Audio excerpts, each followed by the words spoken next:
Good morning, good morning, good morning guys. Oras natin ay 10:57 ng umaga guys. Tapos ko lang gumawa ng yelo. Yan. Gumawa tayo ng marami.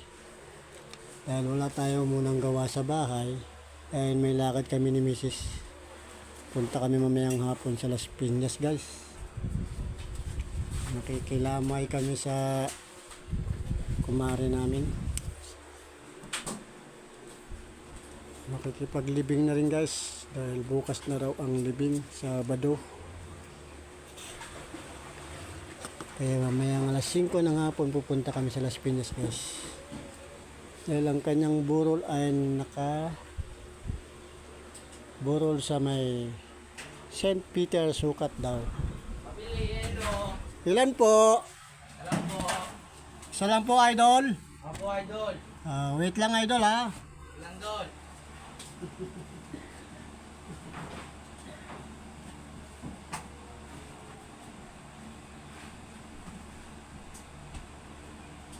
Hey guys, may bumibiling ice.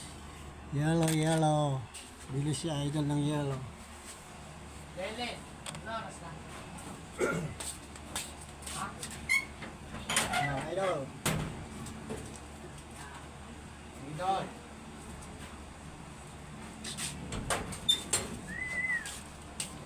May bumiling yellow guys. At ngayon nga guys, balik tayo sa ating pinag-uusapan. At yan, nag-imbak na tayo ng maraming yellow kasi ang may iwan dito sa bahay ay mga bata. Para kung sakasakaling maubos yung yelong gawa ngayon sa rep, bahala na sila magsalpak niyan. Yan ang tinarabaho natin ngayon guys ng umaga. At ito nga pala, bibili rin ako muna ng yan, kahapon dapat to. Pero ngayon tayo bibili. Reserva na mineral. At punta tayo doon sa kusina guys. Dahil nagluluto dito si Mrs. ng pagkain ng mga bata. Para mamaya. Ayan. Ayan, niluluto niya tokwa. Tokwa, ano na naman kaya lulutuin niya? Ay, togi. Ayan, adobong togi guys. Partner niya. Ayan, ang lulutuin niya ngayong ulam namin tanghalian. Piniprepare niya yung babaunin din ng papasok namin anak mamaya. Kasi mamaya ay magagayak kami papuntang Las Piñas ng mga alas 5. Dahil ang usapan ay pupunta yung kumpare namin doon sa kabila ng mga 6 o 7. Kaya sabi ko, aalis kami dito ng mga 5. Ayan. Pauwi yan. Ayan guys, ito tuloy-tuloy pa rin yung gawa ng yung katabing bahay namin. Yan. Katabing bahay namin. Yung bahay ni Ganda. Ayan na, napadiran na. Kaya natanggalan natin yung mga yero natin yan kahapon. Yung pasamantalang dinengding natin kahapon guys.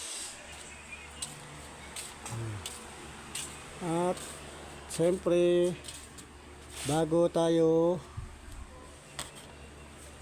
magpahinga ng konti ay bibili muna tayo ng tubig to guys. Okay guys, ganito na lang muna. Hindi ko na masyadong pahabain. At ito nakakabit pa rin yung sinelebrate namin na karambuan. Ang unang apo namin.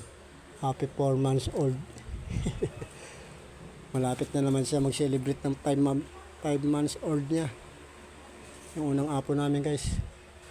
Yan. At pagpasensyahan nyo na pala guys yung paligid. Maraming mga tambak-tambak sa tabi-tabi kasi alam nyo na nag-aayos ng bahay. Paano guys? Babay na muna. Hanggang dito na lang muna at update ko na lang kayo ulit sa paggagawa sa bahay. Sa ngayon wala na tayong gawa. Guys, babay muna.